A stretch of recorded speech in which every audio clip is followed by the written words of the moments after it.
The Nevada desert stretched endlessly beneath a blistering sun, waves of heat shimmering above the cracked, dusty earth.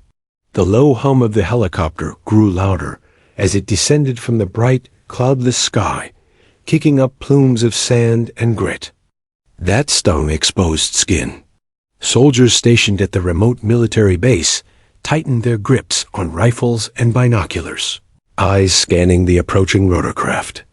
The desert was no stranger to drills and exercises, but today was different. Today, the helicopter carried a visitor whose presence could unsettle even the most disciplined units. Admiral Richard Hayes, a man whose reputation preceded him, known for his exacting standards and relentless scrutiny. As the chopper's blades slowed, Malone tightened the strap of her gloves and stepped closer to her station. Lieutenant Commander Sarah Malone, known among her colleagues for both her calm under fire and her near-obsessive attention to detail, adjusted the sun visor on her cap, letting her eyes sweep the horizon. Her .50 caliber machine gun, mounted on a reinforced tank, gleamed in the harsh sunlight. She ran her gloved fingers over the polished metal, checking the sights, inspecting the barrel, ensuring that every screw, bolt, and mechanism was in perfect order. Every time she handled her weapon, she felt the weight of responsibility, not just for herself, but for the soldiers who relied on her skill to keep them alive. Her unit had been here for weeks, preparing for live-fire drills designed to simulate high-intensity combat. The exercises were grueling, testing both physical endurance and mental acuity. Malone had earned the respect of her peers the hard way, through countless hours of field training, simulations, and overseas deployments in unpredictable, high-risk environments.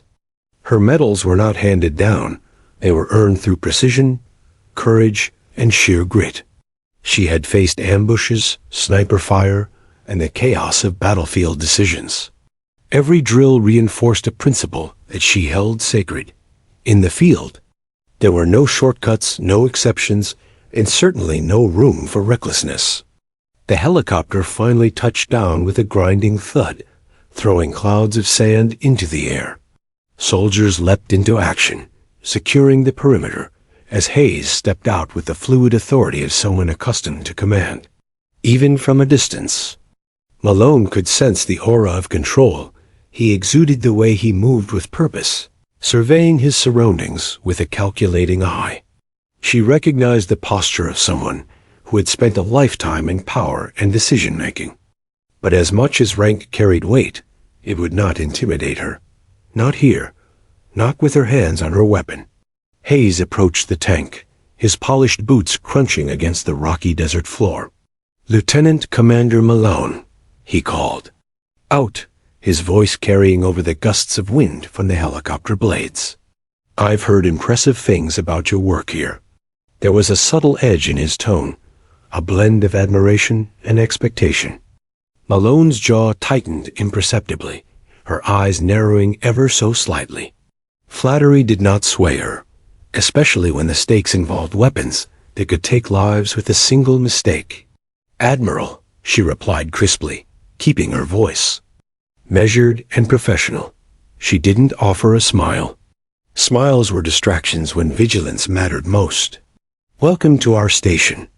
Her gaze lingered briefly on the gleaming .50 cal, then returned to his face, assessing, calculating. She already knew he was likely reaching for it, as any visiting officer might. Curiosity mingled with authority. And she was ready. The gun was hers to command, hers to protect, and hers to teach responsibility with. Hayes stopped a few feet away, surveying the weapon and Malone's stance. "May I?" he asked, extending a hand toward the gun, the question more an assumption than a request. Malone's hand moved instinctively. In a swift, fluid motion, she snapped his hand away, her fingers locking over his with surprising strength. "Hands off," she said, her voice carrying the kind of authority that silenced nearby chatter. Soldiers turned their heads sharply, sensing the electric tension crackling between the two officers. Hayes blinked, surprised, and then chuckled, partly amused, partly impressed. "You've got a spine," he said, rubbing his hand. Malone didn't flinch. "And you've got to respect it," she replied evenly, her eyes never leaving his. The desert air seemed to thicken, almost reverent in its stillness, as if the landscape itself were acknowledging the unspoken rules being enforced here. Skill and responsibility outweighed rank, and experience demanded deference. Malone's mind was focused, cataloging every nuance of the situation. She could sense his authority, yes, but she also recognized the slight hesitation now, the recalibration that occurred when someone accustomed to unquestioned respect suddenly faced true competence. Every detail mattered. The sun reflected off the polished metal of the .50 cal, highlighting its lethal precision. The tank beneath it groaned softly as its treads shifted against the sand. As soldiers around them watched intently, some holding their breaths as the two commanding presences assessed each other, not just with words, but with posture, tone, and subtle gestures. The helicopter blades slowed further, throwing up less dust, but still keeping the desert alive with a low roar. Malone adjusted her grip on the weapon, the familiar weight grounding her. In combat, familiarity was survival. She had carried this gun through every drill, every training session, every simulation that pushed the limits of endurance. She had loaded it, fired it, cleaned it, and maintained it with near ritual precision. It was not merely a weapon, it was an extension of her awareness, her judgment, and her life-saving skill. Hayes studied her silently for a moment, recognizing the dedication and authority in every movement. He was used to officers obeying him automatically, yet Malone's presence demanded more than compliance. It demanded respect earned through competence. For a moment, the tension broke, replaced by something subtle, acknowledgement. Not just of her rank or position, but of her mastery. Hayes's gaze softened slightly, a sign that even someone at the top could recognize skill when it could not be ignored. Malone, sensing the shift, remained vigilant. She lowered the gun just slightly, enough to signal a willingness to cooperate, yet her stance remained firm. "This isn't about proving rank," she said, voice steady and unwavering. "It's about accountability. Every decision, every touch of this weapon carries consequences. Lives depend on it." Her words hung in the desert air like a warning and a lesson simultaneously. Hayes nodded, taking in the weight of what she said. The base around them was silent now, soldiers frozen in anticipation, understanding the significance of what they were witnessing. The desert had always demanded respect, teaching harsh lessons to those unprepared for its relentless sun and unforgiving terrain.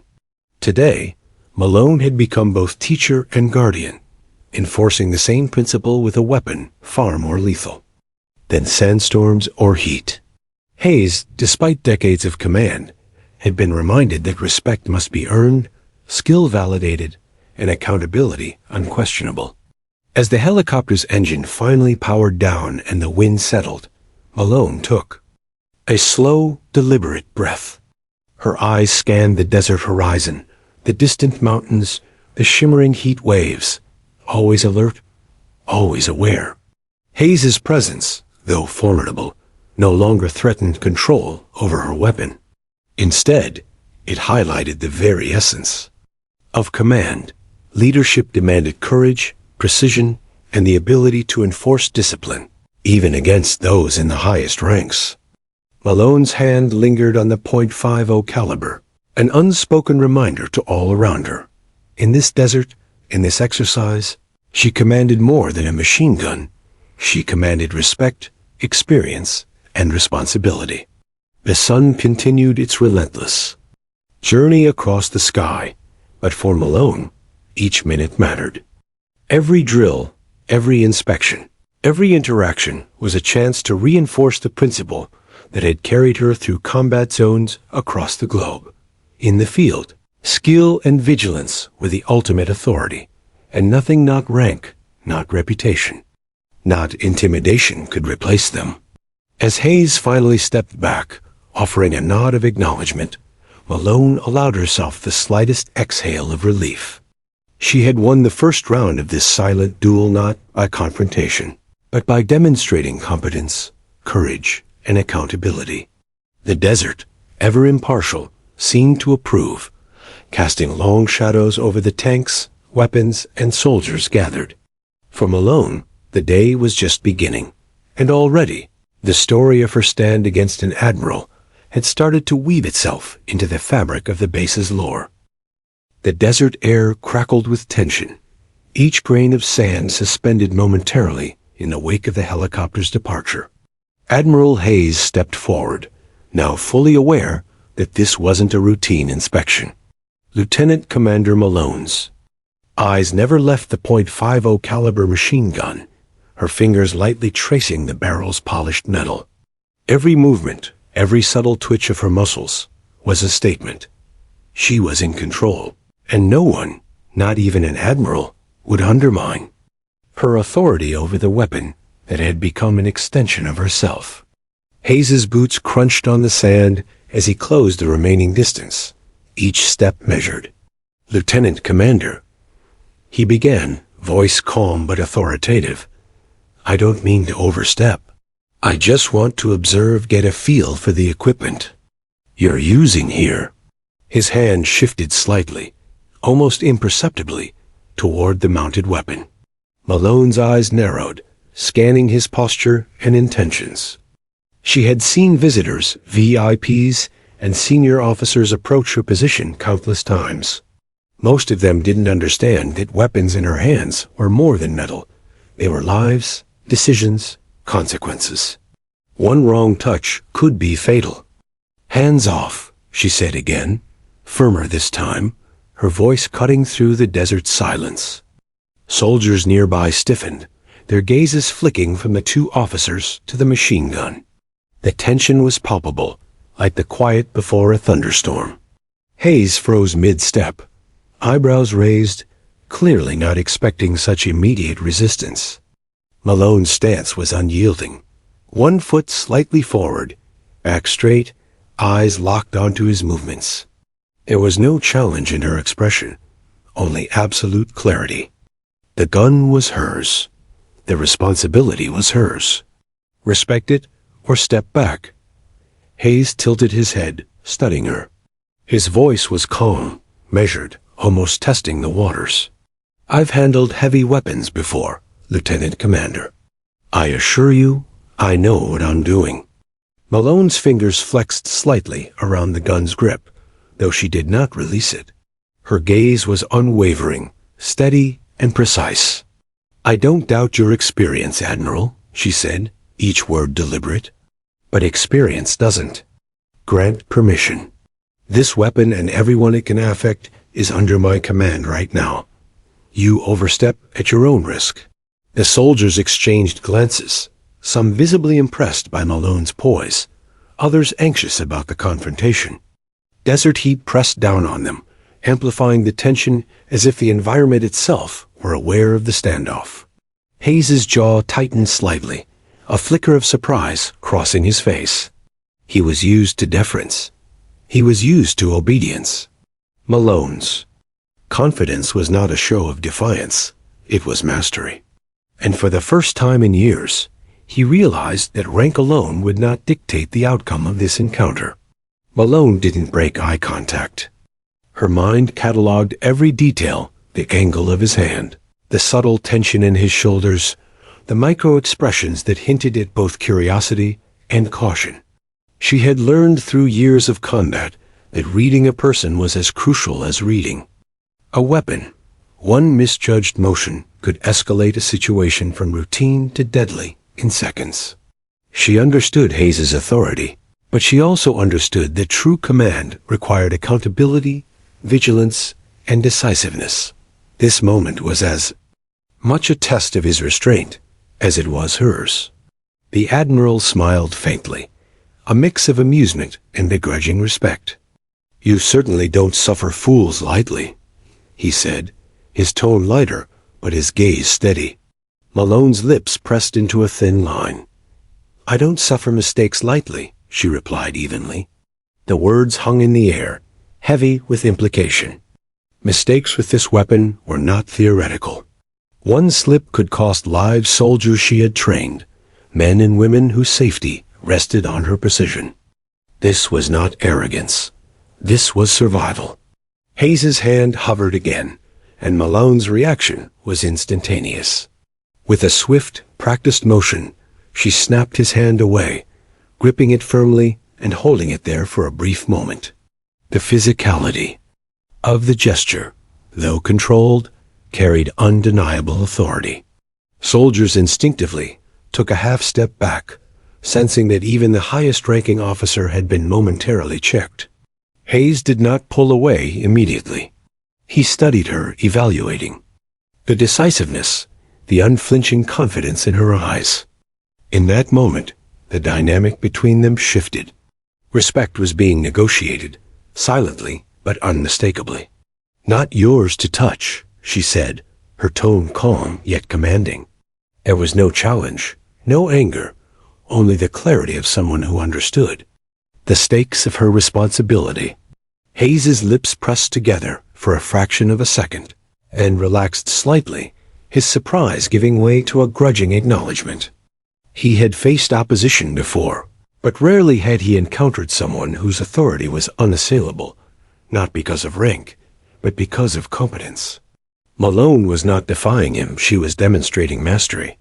And in that, she demanded acknowledgement. A silence fell over the base, broken only by the whisper of wind and the faint hum of the helicopter's cooling engines. Soldiers shifted uneasily, aware they were witnessing a rare moment. A junior officer establishing command over a senior officer without losing composure or credibility. Hayes's eyes lingered on Malone, studying her stance, the unwavering grip on the weapon, and the measured precision in her gaze. He had expected respect. What he found instead was authority validated by skill, experience, and accountability. It was a lesson he hadn't anticipated, but one he couldn't ignore. Malone lowered the gun slightly, just enough to indicate a willingness to engage without compromising control. "Training here isn't about rank," she said, her voice steady and unwavering. "It's about survival. Every decision, every movement, every touch of this weapon carries consequences. You cannot understand the full weight of command until you respect that principle." Hayes listened intently, nodding slowly, absorbing the gravity of her words. This was not a lecture. It was a demonstration of leadership, responsibility, and precision. The desert seemed to pause with them, acknowledging the significance of her lesson. He stepped closer, careful to maintain a respectful distance, and observed the weapon more closely, his admiration tempered by caution. "I see now why your reputation precedes you," he admitted quietly. Malone's eyes flicked briefly to him, then back to the weapon. "It's not about reputation," she replied. "It's about results. Lives depend on this weapon being in competent hands. That is non-negotiable." Hayes's expression softened. He realized that despite decades of experience, he had underestimated the value of discipline and accountability demonstrated in real time. Malone's mind was already shifting, evaluating the next steps for the day's exercises. She had allowed the Admiral to approach, allowed him to witness her response, but she would not relinquish control unless she was certain it would not compromise safety or effectiveness. Her fingers traced the barrel again, checking alignment, readiness, and function. Each movement was deliberate, demonstrating not just physical command, but mental acuity. Hayes remained a silent observer, absorbing every nuance. For the first time, he understood that leadership was not only about authority, it was about mastery and responsibility. The wind shifted, carrying the scent of dust and scorched earth across the base. Soldiers readied their positions, knowing that the live-fire exercises were about to begin. Malone remained vigilant, scanning the horizon, checking her team, confirming equipment, and maintaining her composure. Hayes watched, fully aware now that this officer's skill and judgment had earned something no rank could guarantee: respect. She had turned a potentially tense confrontation into a demonstration of authority grounded in experience. And the lesson was clear. In this desert, on this base, and in life-or-death situations, competence reigned supreme. Finally, Hayes stepped back, allowing Malone the space she commanded. His expression carried both respect and acknowledgement. A subtle but powerful shift. Malone exhaled slightly, her body relaxing, but her attention unwavering. She had asserted control, demonstrated authority, and reinforced a principle that would echo far beyond the desert floor. Soldiers nearby, inspired and attentive, understood the significance. Respect must be earned through skill, vigilance, and unwavering accountability.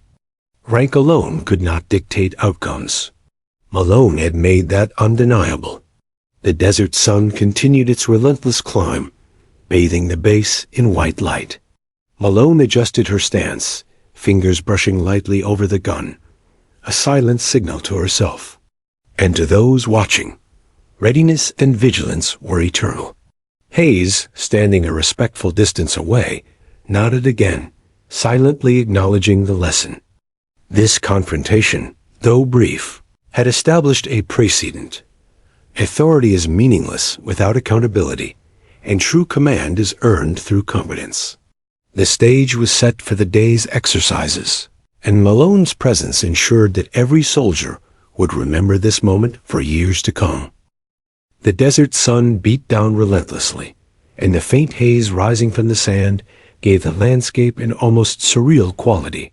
Each grain of sand seemed to hang in the air like tiny sparks of tension as the helicopter's rotors slowed, kicking up swirling clouds that stung exposed skin. Lieutenant Commander Sarah Malone's eyes narrowed beneath her cap as she scanned the approaching Admiral Richard Hayes. He walked with confidence, each step deliberate, boots crunching against the rocky terrain. Every movement spoke of decades. In command, yet Malone's focus was on one thing alone: the .50 caliber machine gun mounted firmly on the tank before her.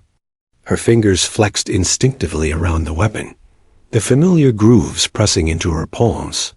Years of combat had taught her that a weapon like this was not simply a tool, it was a lifeline, a responsibility, and a force multiplier in this. Right hands. The stakes were real. One wrong move, one miscalculated touch could spell disaster. She had been through enough firefights to know that lives were measured in decisions, and in this moment, she was the only one whose decisions counted. Hayes may carry a star-studded uniform, medals, and decades of authority, but none of that allowed him to compromise control over a weapon she had spent countless hours mastering. Hayes paused several feet away, his sharp gaze inspecting the weapon. "Lieutenant Commander Malone," he said, his voice carrying effortlessly across the desert. "I've heard about your performance here. Very impressive. I just want to see how you operate this piece. May I?" He extended his hand toward the .50 cal, a gesture that, under ordinary circumstances, might have gone unquestioned. But Malone's reaction was immediate, instinctive, and uncompromising. "Hands off," she said, her tone cutting through the dry desert air with the force of authority. There was no hesitation, no room for negotiation. Soldiers positioned nearby froze, understanding immediately that a confrontation, though subtle, was underway. Hayes's eyebrows lifted slightly in surprise, a micro-expression that Malone noted in an instant. He was used to compliance, used to rank ensuring obedience. But she wasn't a subordinate in the traditional sense. Her authority was earned through skill, precision, and experience, the kind that no star on a uniform could substitute. Hayes's Lips curved into a faint, controlled smile. "I've handled these before," he said, voice steady. "You know I have." Malone's eyes flicked briefly to him, and back to the gun. "Experience doesn't grant permission," she said evenly, the words deliberate and precise. "This weapon is under my command. You do not touch it without my consent. Ever." The air seemed to thicken with tension. It was more than a simple verbal exchange. It was a test of judgment, composure, and understanding of responsibility. Hayes's hand twitched slightly, a reflex of curiosity, but Malone's response was instantaneous. She snapped his hand away. With fluid precision, gripping it firmly for a brief moment, her fingers strong, controlled, and unyielding. The physicality of the gesture, though measured, left an unmistakable impression. She would not be undermined, and she would not allow the rules of the field to be bent by rank alone. Soldiers instinctively stepped back, some holding their breath, recognizing that even an admiral had been confronted and checked. "Not yours to touch," she said again, her tone calm but unyielding. Hayes's gaze lingered on her for a long moment, studying her posture, her stance, the sheer authority in her eyes. His own hand lowered slightly, a silent acknowledgement that this officer's command was legitimate and absolute. He had faced opposition in his career, but rarely had he encountered someone whose authority was so clearly grounded in competence, experience, and moral responsibility. Malone wasn't challenging him personally. She was demonstrating mastery, and in doing so, demanding respect. For Malone, this confrontation was not about proving dominance or ego. It was about survival, responsibility, and the principle that authority meant nothing without accountability. Every time her hands touched the .50 cal, she felt the weight of lives in her control. Hayes's presence, impressive as it was, did not change the reality of the weapon. One misstep could end a soldier's life. That knowledge guided her every movement, every decision, every word. It was not arrogance, it was professional necessity. Hayes studied her silently for a moment longer, his sharp eyes catching every detail, the tension in her shoulders, the controlled poise in her stance, the unflinching focus in her eyes. He recognized the signs of someone who had been through combat, someone who had witnessed chaos and survived because of precision, vigilance, and decisiveness. His admiration grew quietly, but was tempered with respect. This was a soldier who didn't just follow orders. She dictated outcomes through skill and judgment. For the first time in years, Hayes realized that his rank, experience, and authority alone could not guarantee compliance. Respect had to be earned, and she had it in abundance. Malone lowered the weapon slightly, not as a gesture of submission, but as a signal of controlled cooperation. Her stance remained firm, unshakable, her eyes still locked on Hayes. "This isn't about rank," she said. "It's about accountability. Every touch, every decision, every movement matters. Lives depend on it. You will not compromise it."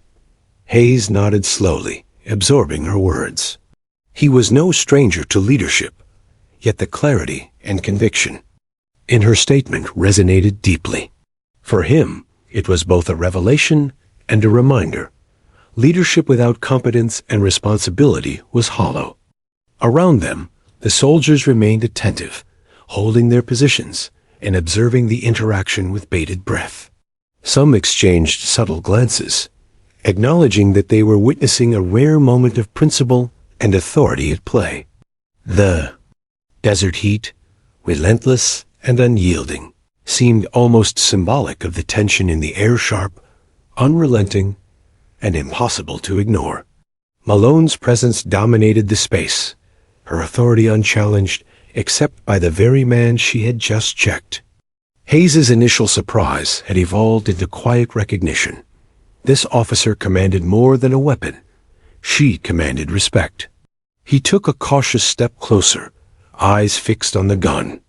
"I see why your reputation is so well earned," he admitted. His voice measured. Malone's eyes flicked toward him, then returned to the .50 cal. "It's not about reputation," she replied. "It's about results. Accuracy, readiness, and responsibility.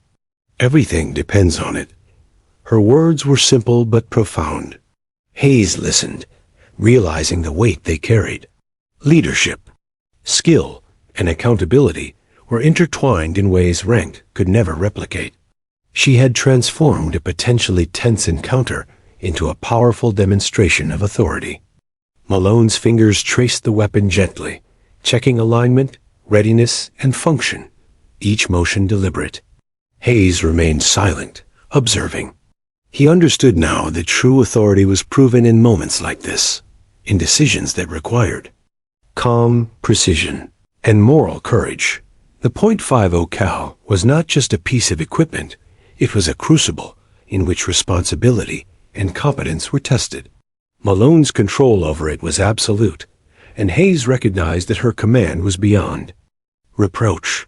The desert wind shifted, carrying tiny grains of sand across the base, swirling around their feet like sparks of tension. Soldiers repositioned themselves, alert and focused, knowing that this interaction had set the tone for the day. Malone's stance, the subtle movements of her body, and the firm control of the weapon had established a clear hierarchy, not one of rank, but of competence and accountability. Hayes, despite decades in command, was now an observer and student of her mastery. Finally, Hayes stepped back slightly, nodding a subtle but meaningful acknowledgement. Malone exhaled ever so slightly, though her attention remained sharp. The initial confrontation had ended, but the implications lingered. Soldiers understood that in moments of potential danger, competence trumped rank, and authority was validated through skill, judgment, and responsibility. Malone had demonstrated this without aggression, without ego, but with unmistakable clarity. The lesson was clear. Respect is earned, accountability is non-negotiable, and mastery commands attention, even from admirals. As the wind settled and the desert returned to its eerie quiet, Malone adjusted her stance, fingers lightly brushing the gun, ready for whatever came next.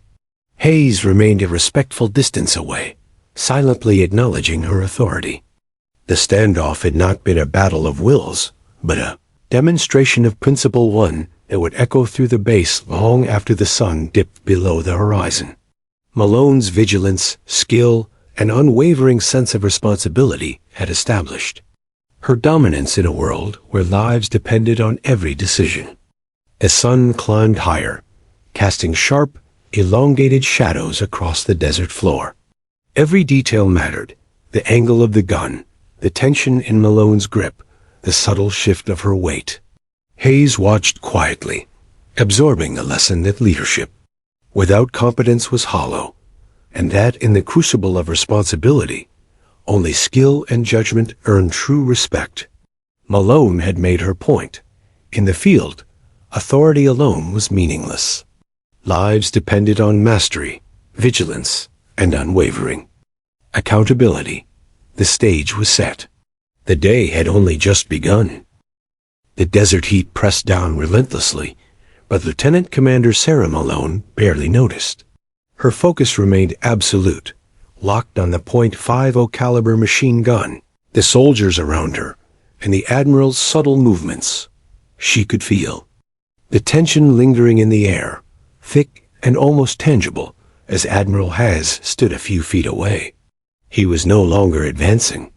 Instead, he studied her intently, his expression a mixture of admiration, curiosity, and something that bordered on hesitation.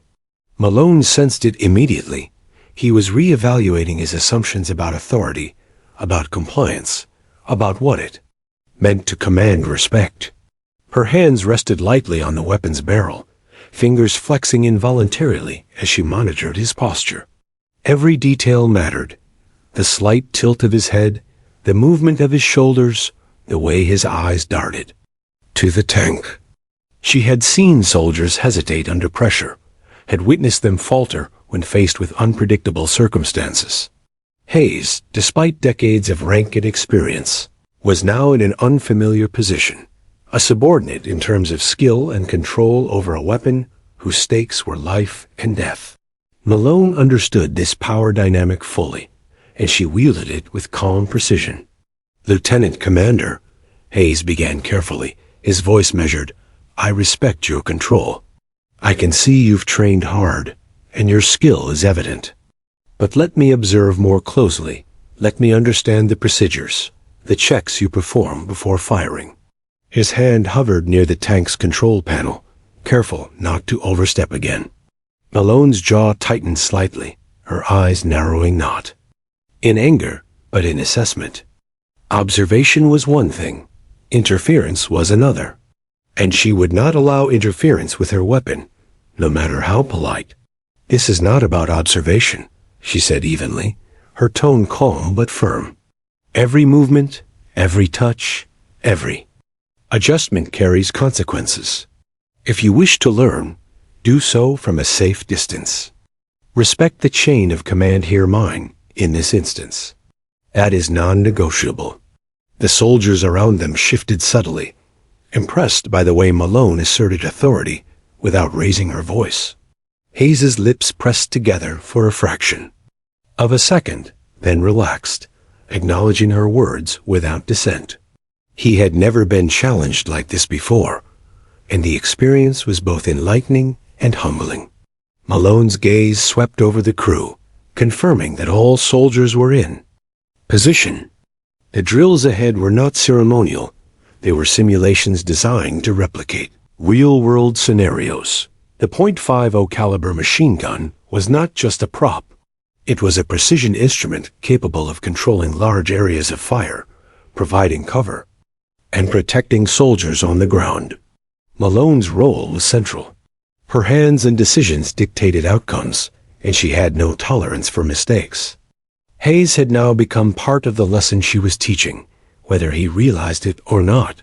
She adjusted the gun's alignment slightly, ensuring it was perfectly calibrated. Every detail mattered. A misalignment of even a fraction of an inch could mean a missed target, wasted rounds, or worse, unintended consequences. Hayes watched closely, silent now, absorbing the meticulous care with which she worked. Malone's actions spoke louder than words.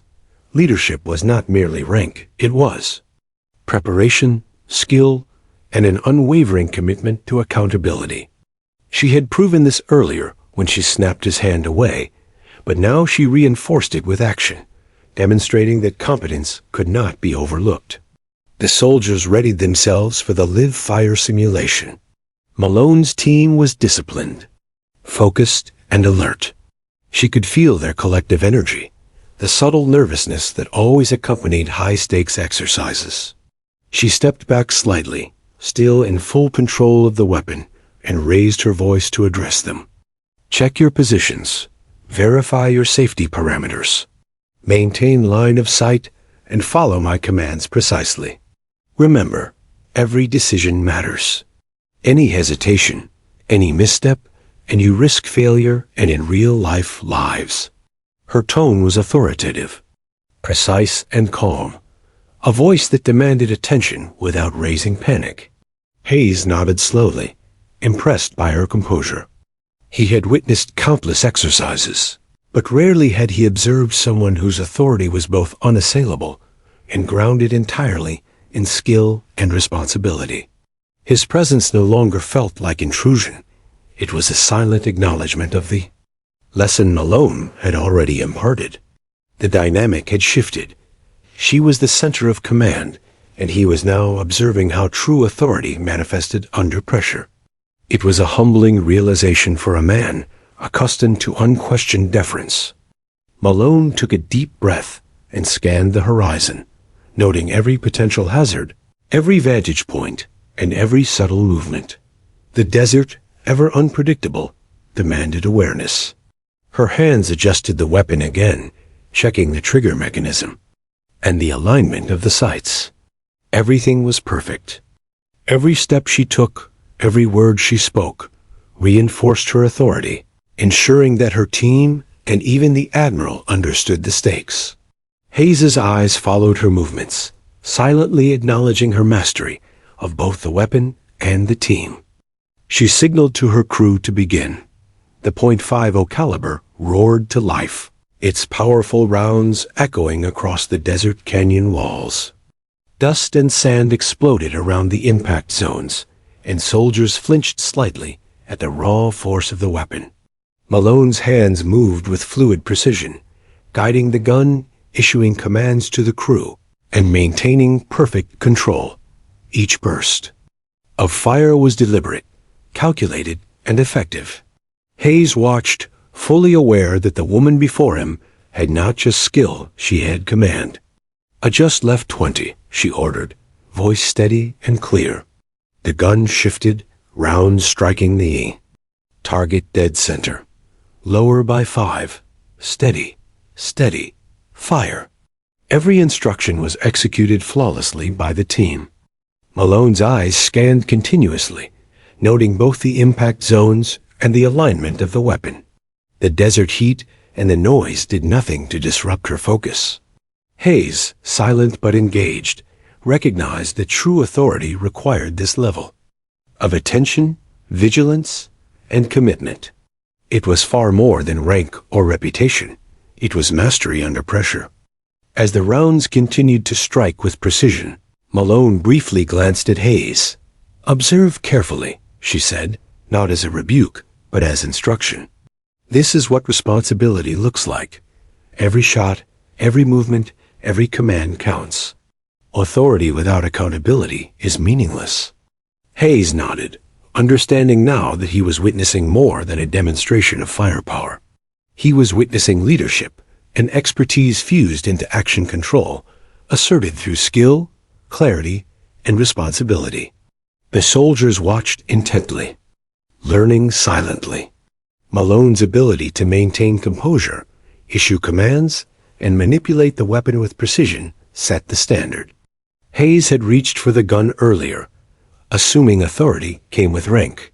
Now, he realized the profound difference between authority by title and authority earned through competence. Malone's every decision, movement, and word emphasized that. Lives depended on discipline, precision, and judgment, not on stars pinned to a uniform. The desert wind shifted again, carrying the scent of dust and scorched earth. Malone's hands never wavered, her eyes sweeping the horizon, monitoring both the impact zone and the crew's positions.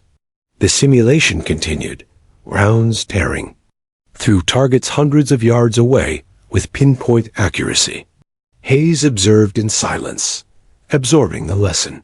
He understood now that leadership could not be assumed. It had to be demonstrated, validated through action and mastery.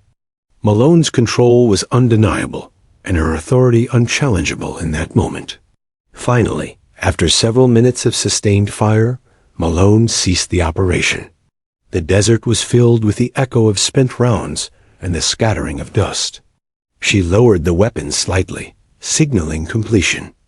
"Exercise complete," she said, voice calm, deliberate, and authoritative.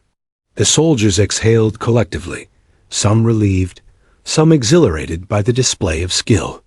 Hayes stepped forward, finally breaking the silence.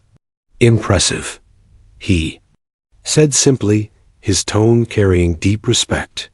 Malone nodded slightly, acknowledging his words, but her attention remained on her team and the weapon. The lesson had been imparted, and it had been unequivocal. Authority was meaningless without competence. The desert sun climbed higher, casting harsh shadows across the landscape.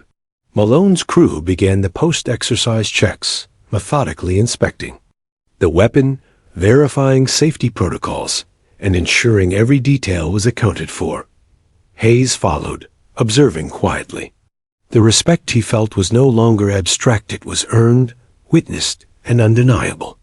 Malone's authority had been tested and proven, not through confrontation, but through mastery, precision, and accountability. In that moment, the desert was more than a backdrop.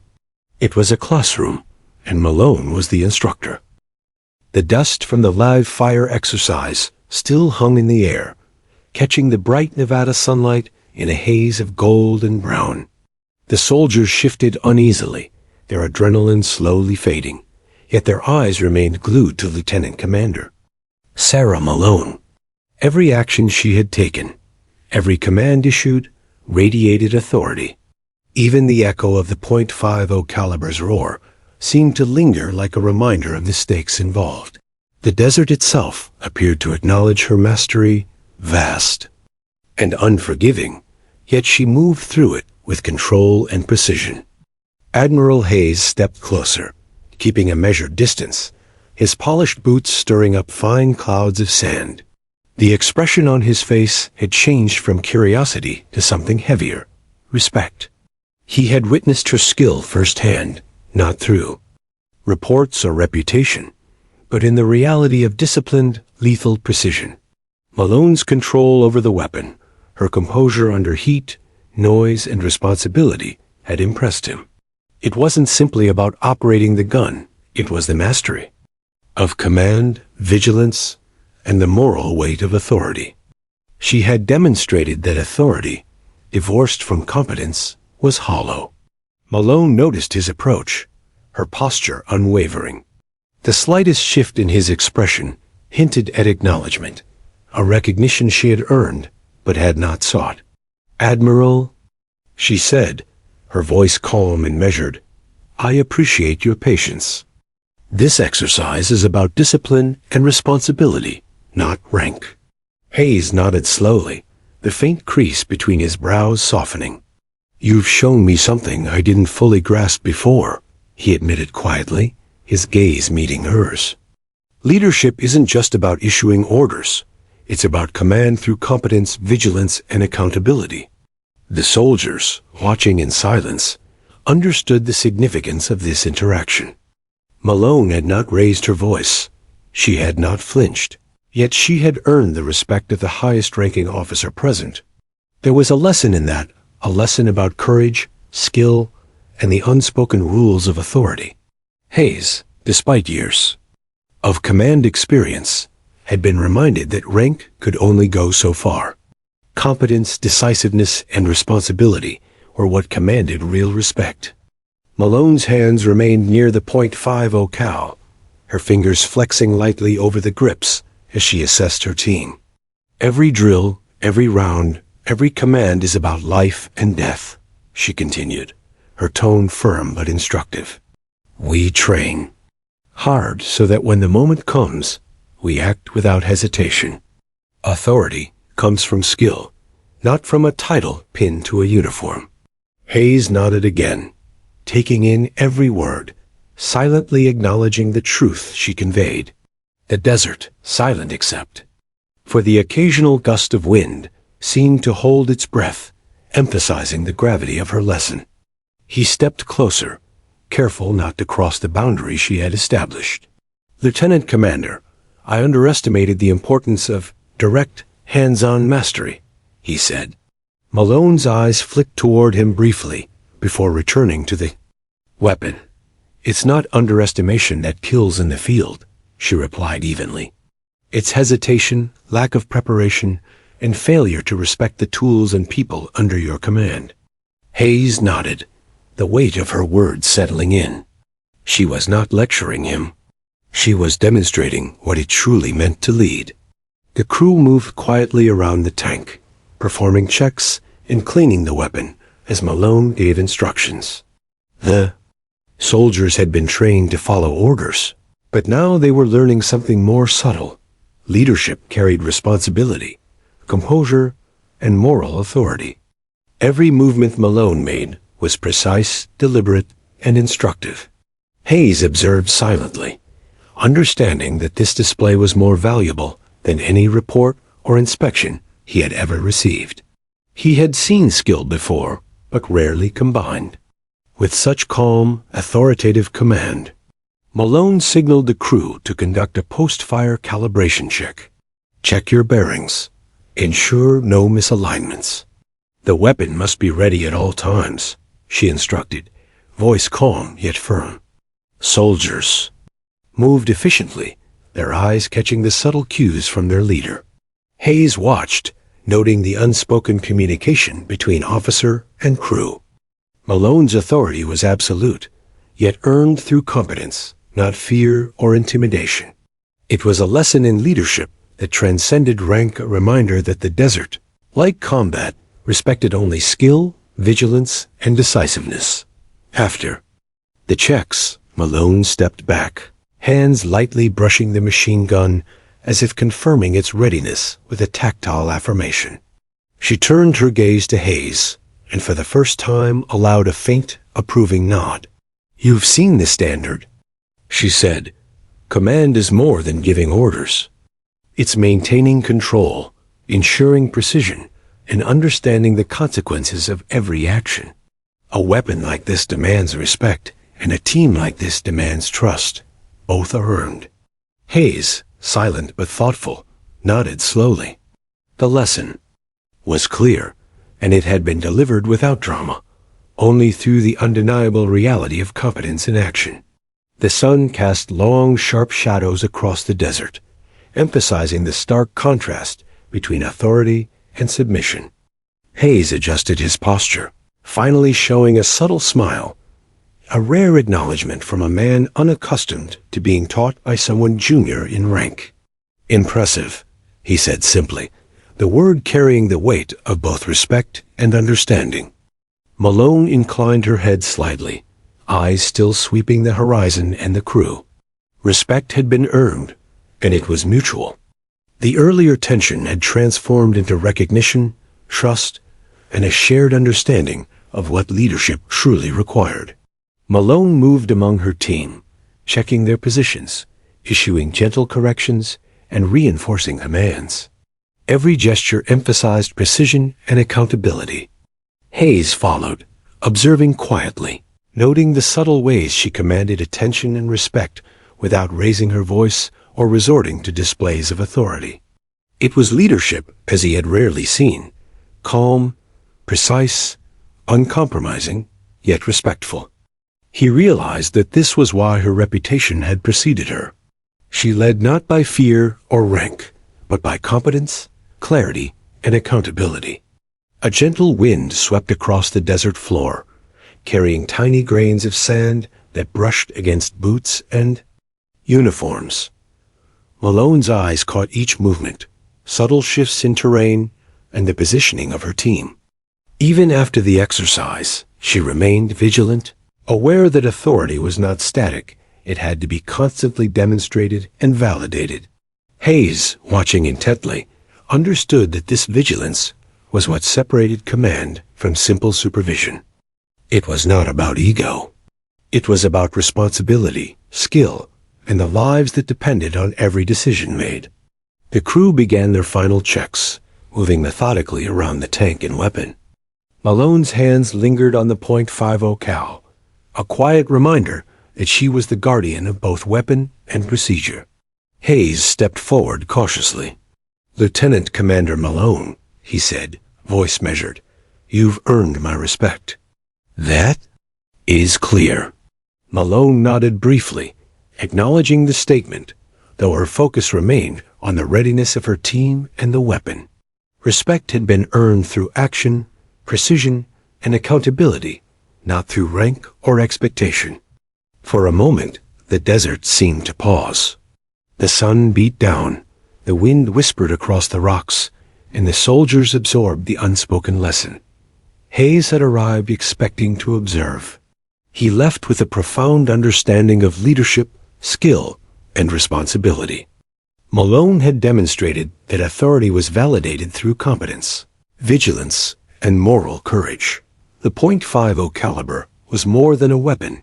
It was a symbol of the lives, decisions, and precision that defined command. As the dust settled and the crew completed their checks, Malone allowed herself a subtle exhale. The tension had shifted, not dissipated, but transformed into mutual understanding and recognition. Hayes stepped back, silently acknowledging that in this desert, amidst the harsh sun and relentless terrain, true authority was earned, demonstrated, and respected. The crew and soldiers had witnessed a lesson that would remain with them far longer than the echoes of gunfire. Malone finally relaxed slightly, though her eyes remained vigilant. She had asserted her authority, demonstrated mastery, and reinforced the principle that competence and accountability were the ultimate measures of respect. Hayes's acknowledgement was genuine, a rare, meaningful recognition from someone who had long assumed authority came with rank alone. The desert had witnessed it all: skill, composure, vigilance, and a lesson in leadership that transcended titles. For Malone, the day's exercises had begun, but the first battle for respect and recognition had already been won. The desert sun hung high in the Nevada sky, relentless and unforgiving, casting long, sharp shadows across the tanks and soldiers gathered on the base. The lingering scent of spent gunpowder and dust filled the air, a silent reminder of the live fire exercise that had just concluded. Lieutenant Commander Sarah Malone stood near the .50 caliber machine gun, her hands resting lightly on its polished metal.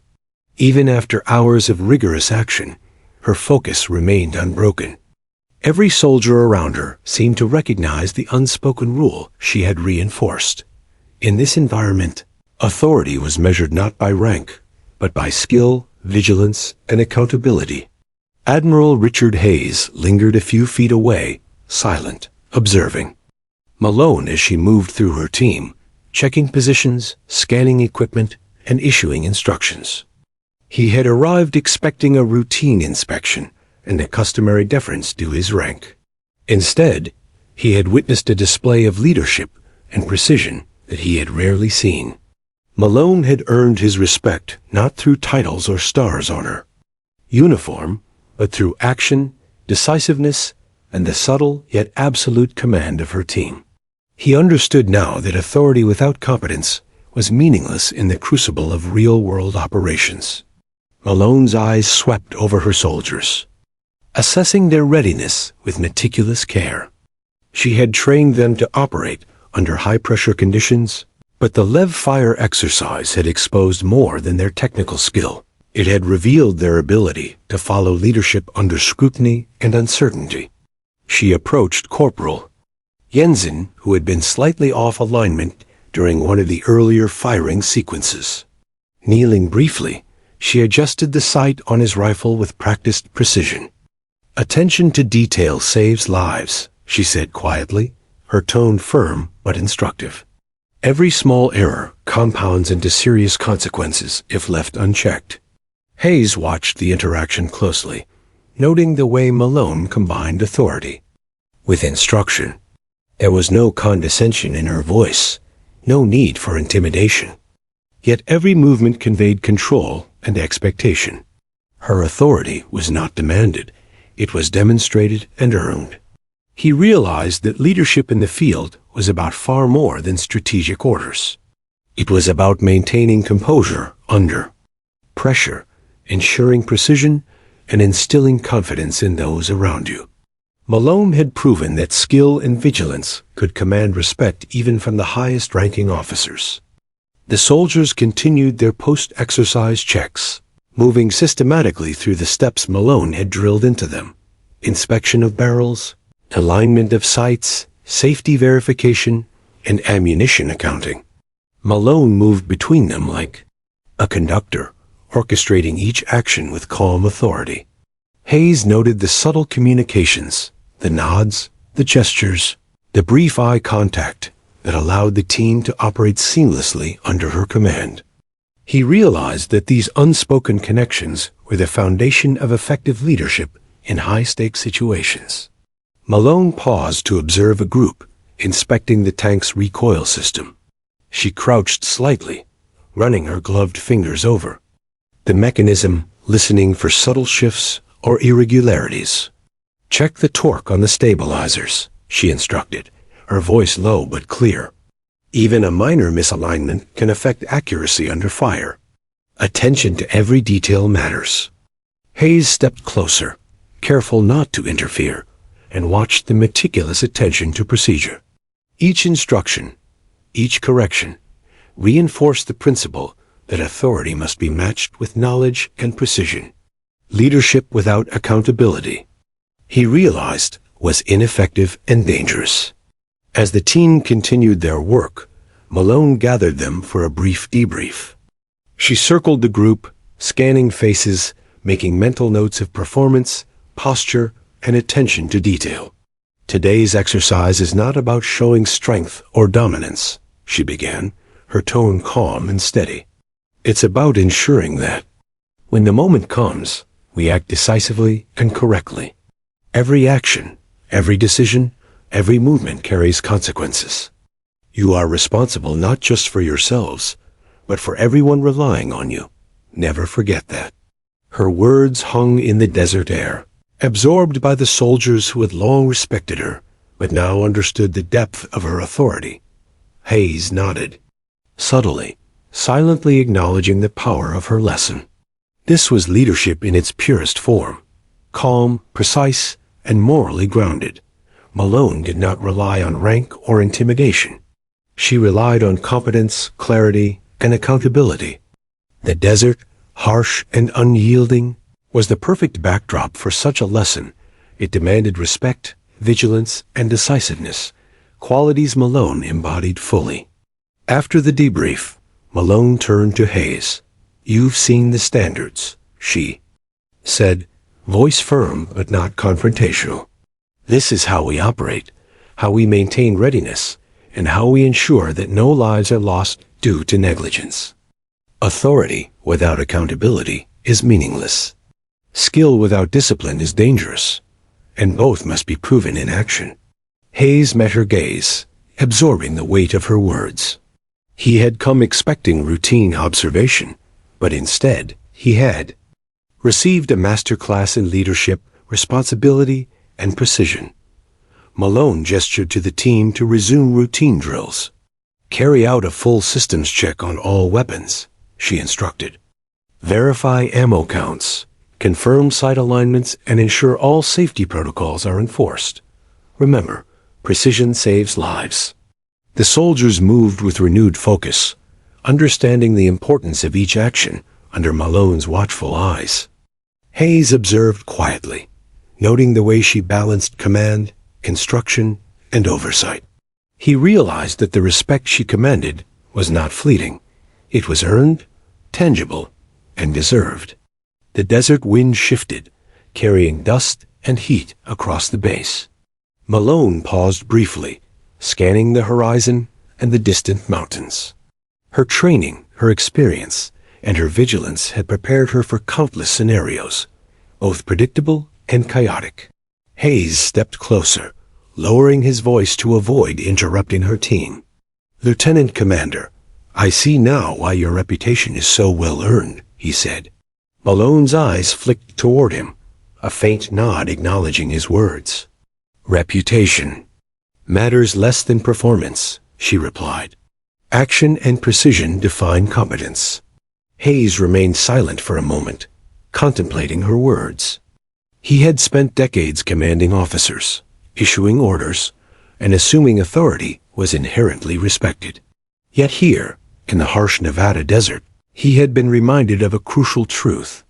Authority without accountability, without mastery, was empty. Malone's team functioned seamlessly because of her competence, her vigilance, and her moral clarity. She had earned respect through action, not assumption. The team completed the post-drill checks, reporting back to Malone on weapon readiness, alignment, and safety measures. She nodded approvingly at each report, offering brief corrections and affirmations. "Good work," she said. "Every detail matters. Never forget that. The desert doesn't forgive mistakes, and neither will your training." Hayes stood nearby, silently absorbing the lesson, realizing that leadership required more than command. It required skill, patience, and an unwavering commitment to responsibility. As the sun climbed higher, Malone addressed her team for the final time before the next exercise. "Remember, each weapon, each decision, each team member matters. Trust in your training. Trust in your team. and trust in the authority that comes from competence, not just rank. Today, you have learned more than technique. You have learned responsibility, vigilance, and the true meaning of command. Hayes watched in silence, acknowledging that this was a lesson he would carry beyond the desert. The crew began to move the tanks and weapons into position for the next exercise, following Malone's instructions with precision and efficiency.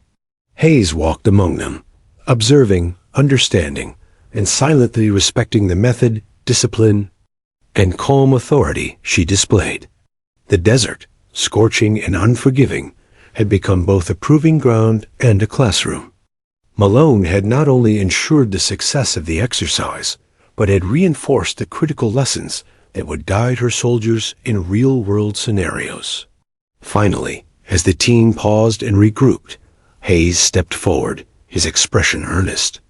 "Lieutenant, Commander Malone," he said quietly, "you've demonstrated not just skill, but leadership, discipline, and responsibility. I have a newfound respect for your command." Malone inclined her head slightly, acknowledging the words, but her attention remained on the horizon, her team, and the readiness of the weapon systems. Respect had been earned and demonstrated, and it was mutual. The desert sun reflected off the .50 caliber, gleaming in the harsh light, a silent reminder of the stakes involved. For Malone, authority was never assumed, it was proven through action, vigilance, and accountability. Hayes had arrived expecting observation. He left having witnessed a lesson in leadership that transcended rank. The soldiers had learned as well. Respect comes from competence, responsibility, and the ability to maintain composure under pressure. The lessons in the desert were clear, and they would endure far beyond the exercise itself. The desert sun burned relentlessly, the air shimmering with heat and dust. The .50 caliber machine gun sat poised, gleaming in the harsh light, a formidable testament to lethal precision. Lieutenant Commander Sarah Malone stood beside it, eyes scanning the horizon, every muscle in her body taut with readiness. Today's live-fire demonstration was more than training. It was a test of judgment, skill, and authority under pressure. Every movement mattered, every decision carried consequences, and every soldier around her understood the weight of her command. Admiral Hayes observed quietly from a few paces away. He had witnessed Malone's authority and mastery unfold over the previous exercises, but this was different. Now the stakes were real. The team would operate under simulated combat conditions, targets moving unpredictably, variables shifting, and every decision requiring split-second judgment. Hayes had assumed he understood control, but watching Malone in action would challenge his assumptions. Competence, vigilance, and responsibility were about to be tested in real time. Malone turned to the crew, her voice calm but commanding. "Positions. Confirm your sights. Check ammo counts. Anticipate movement. Remember, every shot counts. Hesitation is costly." Soldiers snapped to action, their training evident in their smooth movements and synchronized precision. Malone's eyes flicked constantly between the weapon, the crew, and the distant targets. She had drilled them repeatedly, but today's demonstration was the ultimate measure. Could they maintain discipline and accuracy under pressure? The first targets appeared, steel plates swinging into position across the desert terrain. Malone's hands moved over the weapon with practiced fluidity, guiding the aim, calculating angles, and issuing commands in a steady rhythm. "Lead the target slightly. Fire." The .50 cal roared, echoing across the canyon walls, sending sand and debris flying as rounds struck with lethal precision. The soldiers adjusted their positions seamlessly, responding to her instructions, a testament to the trust and training she had instilled. Hayes watched in silence, his eyes tracking the machine gun's calculated bursts. He noted the subtle movements of Malone's hands, the flicks of her wrist, the precise calibration of each shot. Leadership was often measured in words or orders. But here, it was measured in action, in accuracy, in accountability. Malone's authority had been proven earlier in confrontation, then reinforced through discipline. Now, it was being validated through execution. Every decision, every shot, carried weight, and she bore it with unwavering control. The desert wind shifted suddenly, kicking up a swirl of sand that threatened to obscure vision. Malone adjusted, instantly, recalculating trajectory and instructing her team. Hold steady. Compensate for wind drift. Maintain line of sight. Her voice was calm, but each word carried command. Soldiers followed, their confidence drawn from the clarity of her instructions. Even the most challenging conditions were subordinate to Malone's focus and authority. Hayes observed, realizing the enormity of the responsibility she carried. Each round represented life or death, simulated now, but real in principle. Malone shifted the weapon to engage a moving target at a greater distance. Her fingers moved. With precision, her posture fluid yet controlled. Anticipate speed. Adjust elevation. Fire.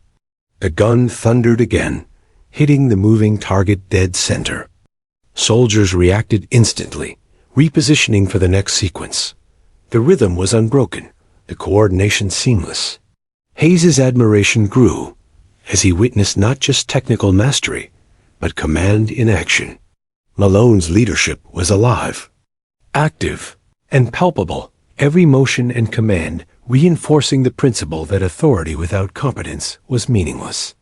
As the exercises continued, targets grew more complex, moving faster, appearing unpredictably, and simulating real battlefield variables. Malone's commands remained calm, precise, and unyielding. Lead by half a meter. Adjust elevation. Fire. The .50 cal responded, each shot measured and deliberate.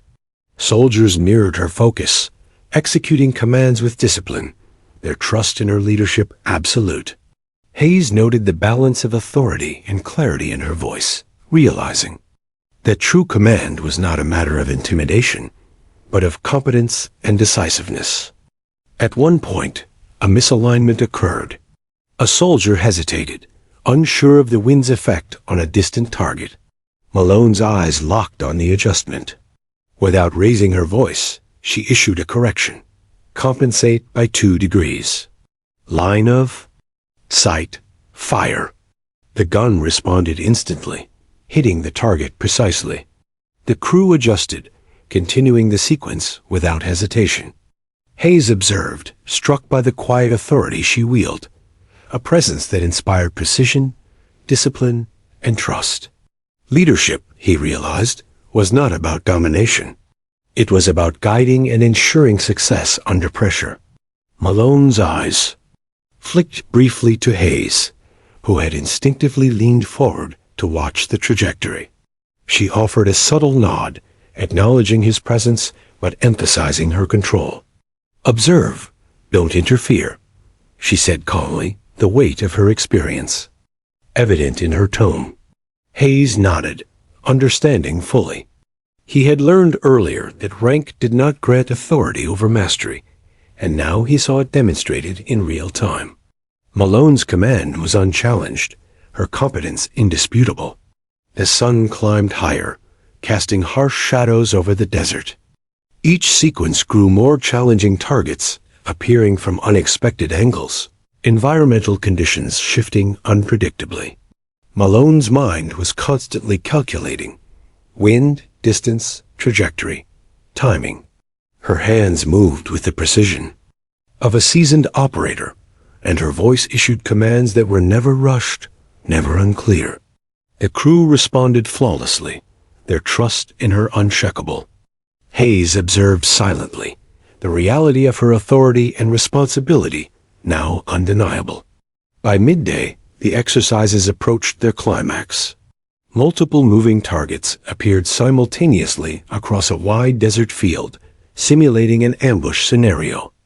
Malone adjusted the gun quickly, calculating angles, wind, and timing, and issued commands to her team. Prioritize targets. Adjust fire rate. Line up the most immediate threats. Execute. The .50 cal roared again, rounds tearing through the targets with precision. Soldiers moved in synchronized patterns, responding instantly to her guidance. Hayes remained rooted in place, silently absorbing the lesson. Leadership, mastery, and authority were inseparable in situations like this.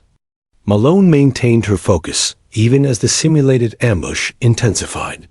Sweat ran down her forehead, dust clung to her uniform, and the roar of gunfire filled her ears, yet her composure never faltered.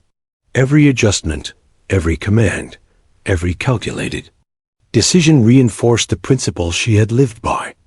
Authority without accountability, skill, and vigilance was meaningless.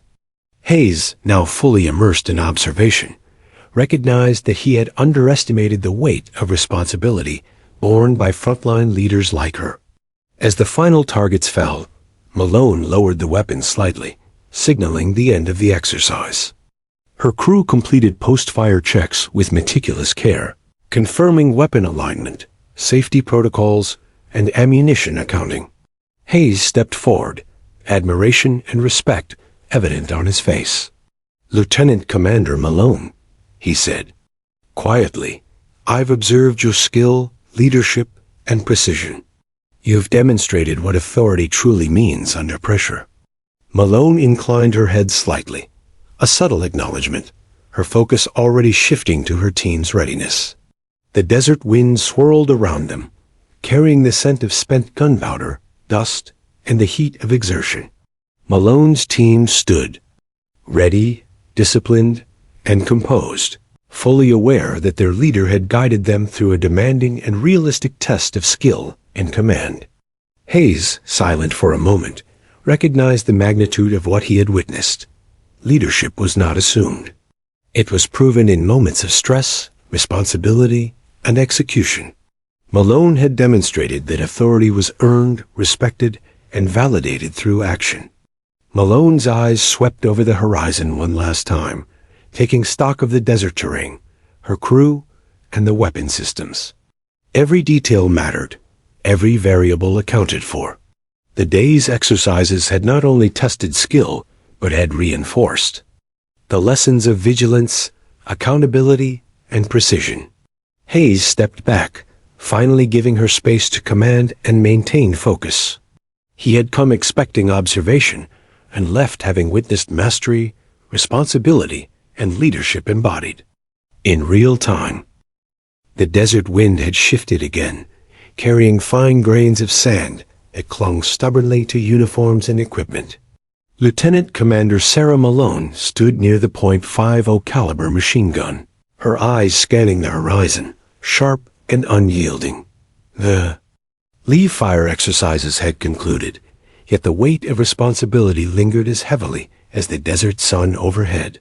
Every decision she had made, every command she had issued, and every round fired carried with it the unspoken burden of accountability. Hayes had observed, soldiers had followed, and the desert had witnessed mastery, but Malone's mind already focused on the next challenge.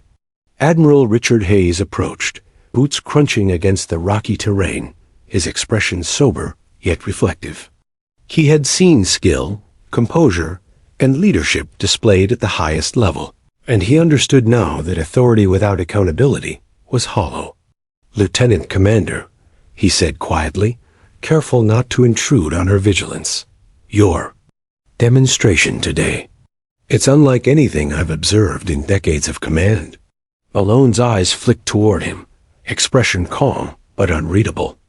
"Authority is measured in outcomes, Admiral," she replied evenly. "Every action has consequences, and every decision must be defensible. That is the essence of command." Hayes nodded slowly, taking in her words. The desert sun reflected off his uniform, highlighting the creases of a man accustomed to giving orders, yet now witnessing a lesson he had rarely been taught. Malone's demonstration was more than technical skill. It was moral and psychological. It illustrated how leadership demanded clarity of thought, precision of action, and the willingness to assume responsibility when the unexpected occurred. Hayes realized the profound implications of this lesson. A leader's competence directly influenced the lives of those under their command. Malone signaled to her team to assemble for a debrief. The soldiers gathered in formation, dust clinging to their uniforms, eyes fixed on their commander.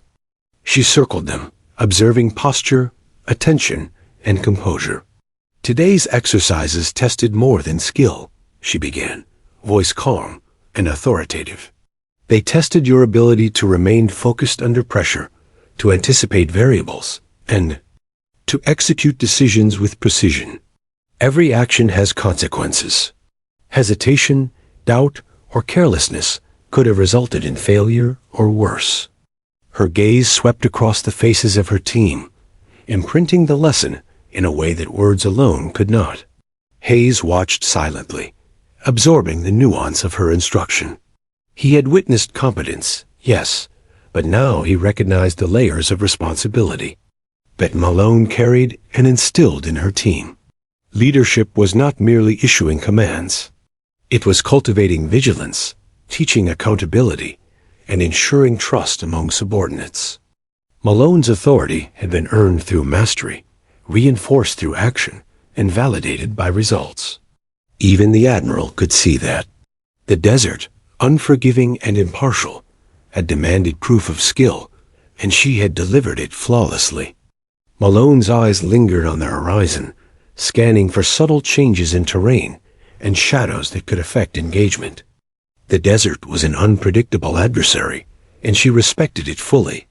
"Remember," she said, addressing her team again, "discipline and preparedness are not optional.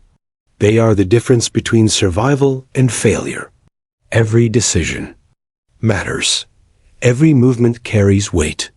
Never underestimate your responsibility, not to the mission, but to each other." Soldiers nodded, absorbing the words, understanding that the lessons were as enduring as the unforgiving desert itself. Hayes finally stepped closer, breaking his silence. "Lieutenant Commander, I see now why your reputation precedes you," he admitted. "It is not just your skill with the weapon. It is your command of the team, your vigilance, and your ability to maintain composure under pressure. Authority without mastery is meaningless, and you have demonstrated the opposite at every step."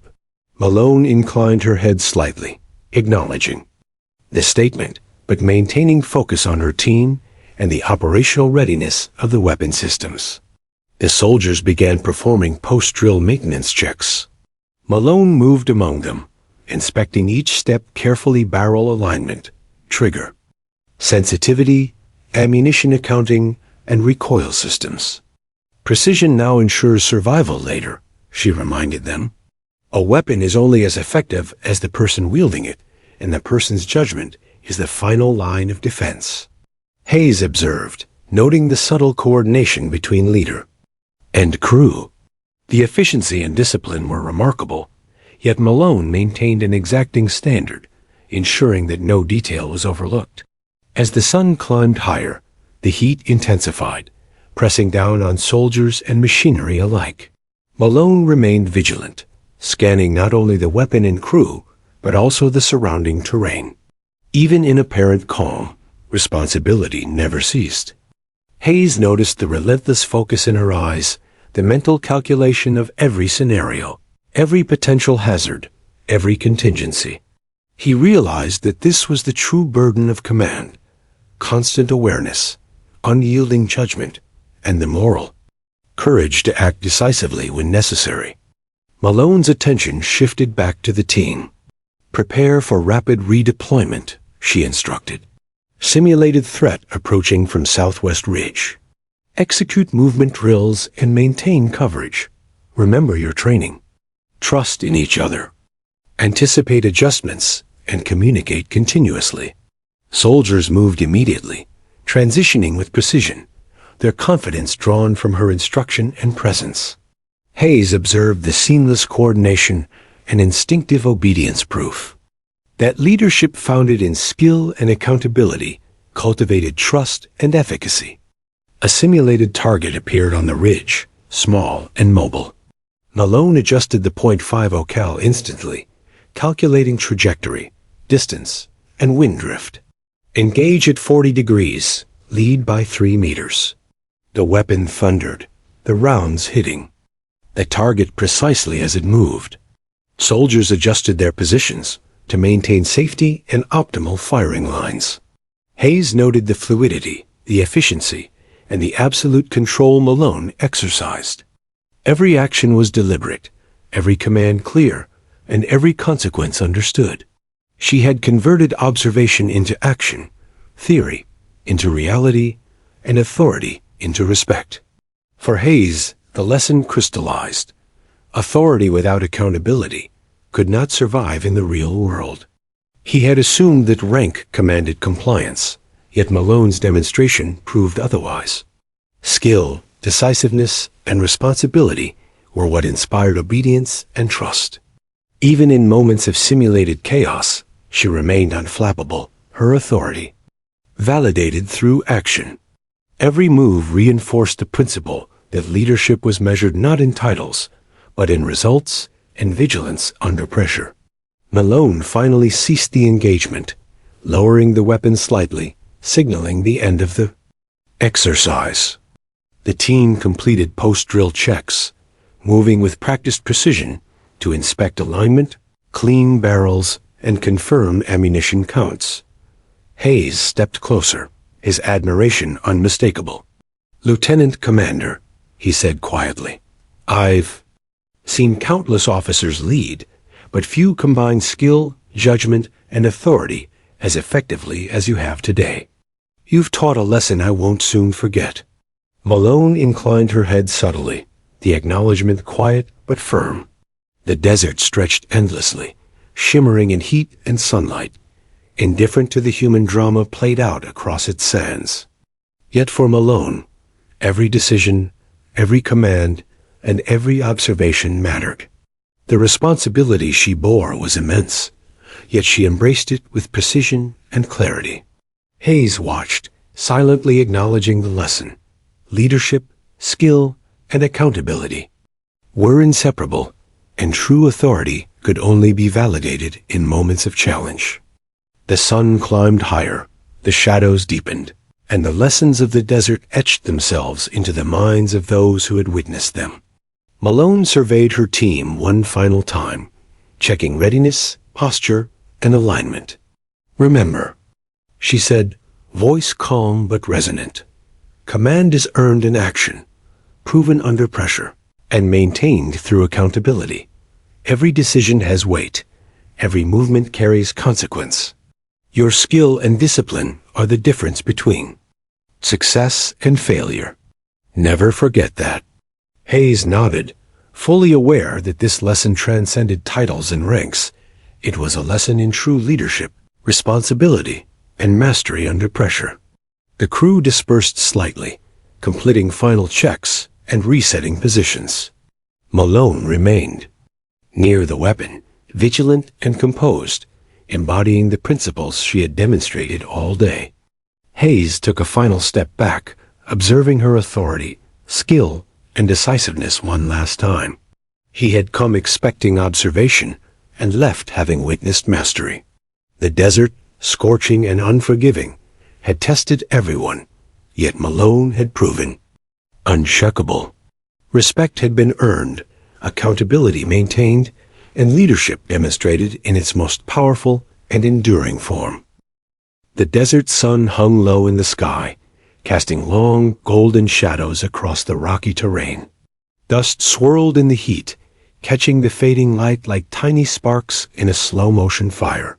Lieutenant Commander Sarah Malone stood beside the .50 caliber machine gun, calm, vigilant, and unyielding. The previous exercises had tested skill, judgment, and authority, but now it was time for the final evaluation, a simulated full-scale ambush designed to push her team to the limits. Every decision she made, every command she issued, would define the outcome. Admiral Richard Hayes watched silently from a safe distance, boots planted firmly on the desert floor. He had observed Malone for hours, seen her authority established, tested, and respected. Yet he felt a new kind of tension in the air. His final exercise was not just about precision. It was about judgment, coordination, and leadership under simulated combat stress. Hayes understood the stakes. He was witnessing mastery, yes, but mastery applied in a realistic, high-pressure scenario. Today, Malone's authority would be confirmed not by observation alone, but by performance. Malone addressed her team, her voice calm but commanding. Positions. Confirm weapons and sightlines. Check communication channels. Anticipate threats from all angles. Remember your training. Trust each other and trust your judgment. Hesitation is fatal. Her gaze swept across the crew, assessing posture, readiness, and focus. Each soldier responded immediately, moving with practiced precision and quiet efficiency.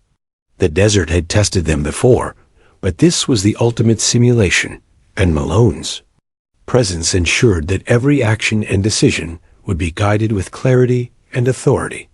The ambush simulation began. Multiple targets appeared across uneven terrain, moving unpredictably to simulate enemy forces. Malone adjusted the .50 cal.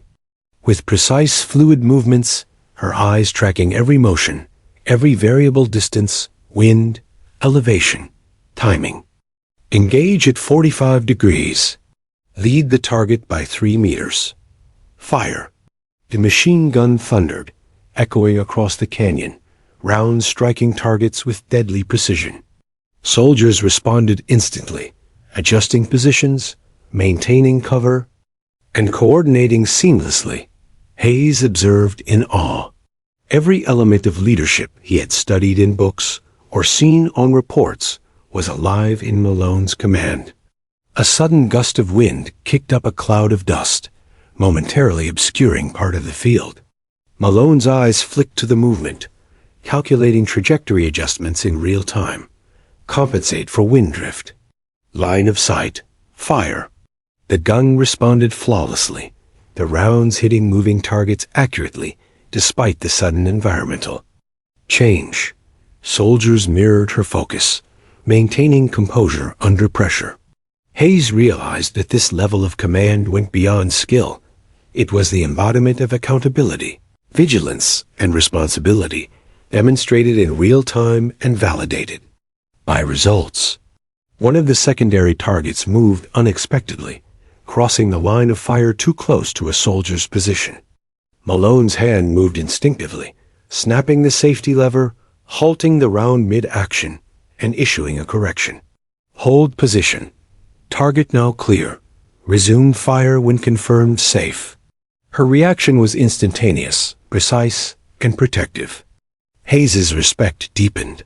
Leadership was not just precision.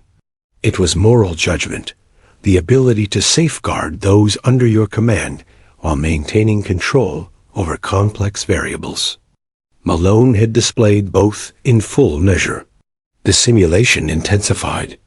Multiple targets now moved simultaneously, some at higher elevations, others behind rocks and debris. Malone recalculated continuously, issuing rapid-fire commands to her team. Prioritize threats. Lead by 5 meters. Adjust fire rate. Maintain coverage. The gun responded with controlled bursts, each shot deliberate, each command executed flawlessly by the crew. Soldiers moved like extensions of Malone's own awareness, instinctively adjusting, maintaining communication, and trusting her judgment. Implicitly, Hayes recognized that trust was the cornerstone of effective command, and Malone had earned it completely. A simulated casualty scenario appeared. One soldier was hit and immobilized for the exercise. Malone immediately adjusted the team's actions, assigning cover fire and coordinating retrieval procedures without hesitation. Maintain cover, evacuate casualty, continue suppression fire. Her voice remained calm, authoritative, and precise. The crew executed flawlessly, reflecting both training and trust in their leader. Hayes noted the seamless integration of tactical decision-making and human responsibility. Authority was not about command alone. It was about moral judgment, accountability, and competence under pressure. Malone had demonstrated all three. As the exercise reached its climax, all targets had been neutralized, and the final threat simulated a coordinated, multi-directional attack. Malone shifted the gun's aim swiftly, recalculating trajectory, wind, and speed. Engage southwest ridge. Cover team advance. Fire on command. The machine gun thundered again, rounds tearing through simulated enemy positions with surgical precision. Soldiers responded with flawless synchronization, covering each other, repositioning, and maintaining operational integrity. Hayes stood silently, understanding the magnitude of what he had witnessed. Leadership proven through action, mastery applied under stress, and authority validated through results. When the final round struck its target, Malone lowered the weapon slightly, signaling the end of the simulation. Soldiers completed post-drill checks, barrels cleaned, ammo counted, and systems verified. The desert, scorching and impartial, reflected the harsh reality of training. Mistakes could be fatal, and excellence demanded vigilance. Malone's team executed flawlessly, their confidence in her leadership complete. Hayes approached, admiration and respect unmistakable in his expression. "Lieutenant Commander Malone," he said quietly, "I've observed skill, composure, and judgment, but today, you've proven leadership at its highest level. Authority confirmed in every sense." Malone inclined her head subtly, her focus never wavering from the team and equipment. "Leadership is validated in action, Admiral," she replied. "Skill alone is insufficient. Authority must be proven through competence, vigilance, and accountability. Trust must be earned, not assumed." Today, the team executed under pressure. Every decision mattered, every command carried weight. That is the measure of true command. Hayes nodded, fully appreciating the depth of her lesson. The soldiers gathered, standing at ease, but still attentive, absorbing the final debrief. Malone's voice remained calm, yet every word carried authority. "You've demonstrated precision, coordination, and judgment. Remember that trust is a fragile thing earned by discipline, vigilance, and responsibility. A leader is not defined by rank, but by competence and accountability. Today, you all performed exceptionally. Carry these lessons into every mission, every exercise, and every decision." Her gaze swept the team, imprinting the lesson indelibly. Hayes stepped back, reflecting on the magnitude of what he had witnessed. He had assumed command was about rank, titles, and orders, but Malone had redefined it before his eyes. Authority was demonstrated through competence, vigilance, and moral judgment. Leadership was validated through action, not assumption.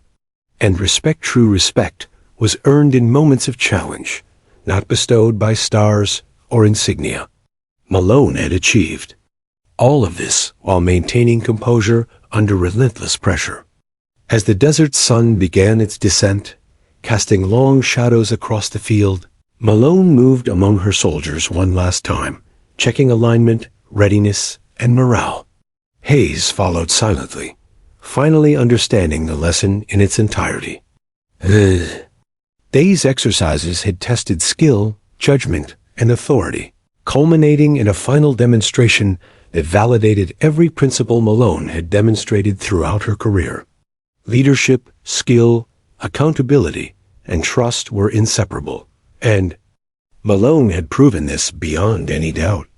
Finally, the sun dipped toward the horizon, the heat subsiding slightly, the dust settling in golden streaks. Malone stepped back from the weapon, eyes scanning the desert, her team, and the horizon. Hayes approached, offering a firm, genuine Nod of respect. "Lieutenant Commander, you've earned my respect completely," he said. Malone inclined her head in acknowledgement, the calm authority she wielded unshakable. Today, in the unforgiving desert, under intense pressure, leadership had been proven, trust had been earned, and command had been confirmed. The soldiers relaxed, but the lessons remained etched in their minds. Malone's authority was undeniable, validated by skill, composure, judgment, and the successful execution of every simulated threat. Hayes, the Admiral, had witnessed firsthand that authority without competence was meaningless, and that leadership was proven in action, not assumed by rank alone. The desert, ever impartial, had confirmed the truth. Mastery, vigilance, and accountability were the foundation of respect and command, and Malone had demonstrated all three flawlessly.